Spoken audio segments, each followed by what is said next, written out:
একরাশ মন খারাপ নিয়ে আমি এই ভিডিওটা এডিট করতে বসছিলাম, কিন্তু ভিডিওটা এডিট করার সময় আবার সেই মজার কথাগুলো সব মনে পড়ে গেল। তো না জানি মেকআপ আর্টিস্টদের স্টুডেন্টদেরকে খুশি করার জন্য আর কি কি করতে হবে। হ্যাঁ, এটা ছিল আমার 8 ব্যাচ, তাদের সার্টিফিকেশন ডে। খুব মজা করেছে ওরা, তার সাথে আমিও সত্যি খুবই মজা করেছিলাম। এবং এই ব্যাচটা আমার ভীষণ ক্লোজ, সব ব্যাচই থাকে, বাট এই ব্যাচটাই স্পেশালি ভীষণ ক্লোজ। খুব বকাবকি করেছি, খুব ওদের সাথে রাগারাগিও করেছি, কিন্তু এই দিনটা এসে একরাশ মন খারাপ নিয়েও খুব মজা করেও কাটিয়েছি। তো আমরা কান্নাকাটির পার্টটা ওই ফাইনাল এক্সামের দিনই সব কাটিয়ে নিয়েছিলাম, যে সার্টিফিকেশনের দিন আর কেউ কান্নাকাটি করব না।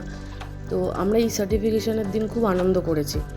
আর সত্যিই একরাশ মন খারাপ তো থেকেই যায়, কেননা হয়তো ওদের সাথে আবার কবে দেখা হবে, আবার এই পুরো ব্যাচটাকে কে কবে একসাথে পাবো। কিন্তু সত্যি এই ব্যাচটা আমার খুব কাছের ছিল। আর সেদিন ছিল ওদের সার্টিফিকেশন ডে, লাস্ট ডে। তো খুব আনন্দ করেছি, মজাও করেছি আমরা। তোমরা ভিডিওটা দেখলেই বুঝতে পারবে।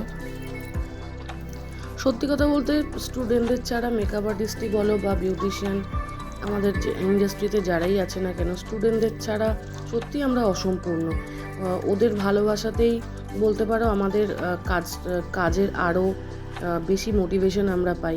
তো সত্যি আমি আমার প্রতিটি ব্যাচের সবই স্টুডেন্টদেরকে আমি এখনও খুব মিস করি। আর লাস্ট ডেতে সত্যি ভীষণ মন খারাপ লাগা থাকে, কিন্তু তবুও ওদেরকে একটা বেস্ট উইশেস তো আমার থেকেই থাকেই, যাতে ওরা আরও বেশি এগিয়ে যেতে পারে। কিন্তু সত্যি স্টুডেন্টদের ছাড়া মেকআপ আর্টিস্ট অসম্পূর্ণ।